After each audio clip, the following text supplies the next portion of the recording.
The past hour or so, my wonderful audience and I have been sat together watching Rishi Sunak and Sir Keir Starmer come to blows in a feisty televised debate for the final time. Mr Sunak, he came out swinging. Well, do you know where these people come from? No, he's not answering the question. Do you know where you they come from? Iran, you can see. Syria, Afghanistan.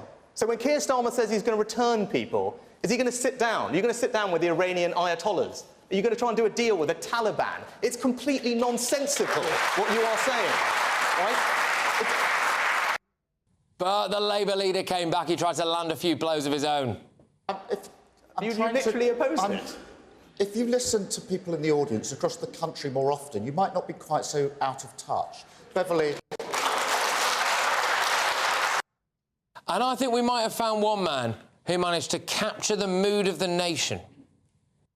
Mr Sunak, I think you made a fair job of being Chancellor, but you're a pretty mediocre Prime Minister.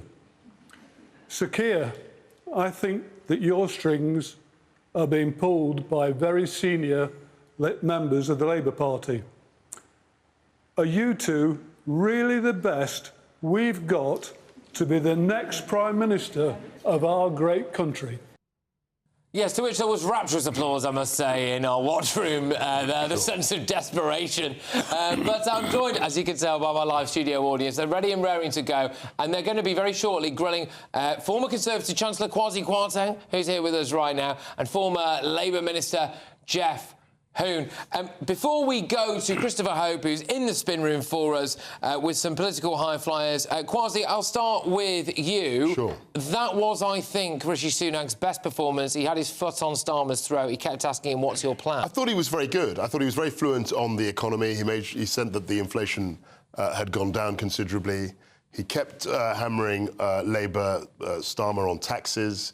And you could see Keir was not very comfortable. He kept wincing and he looked very tetchy when Rishi was attacking him on that. And I thought that Rishi was very fluent and he was very engaged and animated. So I thought it was a good debate for him. I think the question is whether or not that's a bit too little too late, unfortunately, for Rishi Sunak. Geoff, I'll ask you, so Rishi came out on women's spaces, he came out on taxation, he came out on the small boats, he came out on the returns agreements. Keir Starmer didn't seem to have too much of an answer for that, did he? Is he a bit of a dud? I thought the Prime Minister reminded me of some sixth form debaters I encountered at university, constantly talking across Keir Starmer, whereas Keir Starmer was calm, collected, very thoughtful, set out his position very clearly when he was allowed to, and he wasn't being talked over by the Prime Minister. Astonishing behaviour for a Prime Minister, really. So, look, I mean, I get where you're coming from, but he's, what, 20 points behind in the polls? We can all see the polls. He's got to do something. He can't just sit back and be calm and regal. He's got to engage, and I thought he did that very effectively today. But the key thing about what was going on there was that Keir Starmer was setting out a very clear picture of what he believed he could do. Whereas we've then got a Prime Minister who's been in power, his party's been in power for 14 years, saying what he wanted to do, even though none of the things that he talked about he's actually done whilst he's been in power. He'd done a few things, but I get what you're saying. But I thought he had a very coherent answer, particularly on economic issues, which he's obviously very fluent. All right. Guys, we will come back to you. I can't wait to get the audience involved. But before that, we cross live now to the spin room where GBD's political editor Christopher Hope is right in amongst it. Christopher, tell me what you got. Hi, Patrick. Well, I thought that was a very interesting debate. I think the PM there, Rishi Sunak, came out fighting in a way we haven't heard yet. He asked 8 times, I think it was, what will you do about illegally arrived people by small boats here? No answer really from Sir Keir Starmer. And the word surrender was used in different ways. Surrender our borders, surrender the welfare bill, surrender the taxation to Labour. Now, that word surrender is fascinating to me. It's a word I think that resonates maybe with Reform UK voters.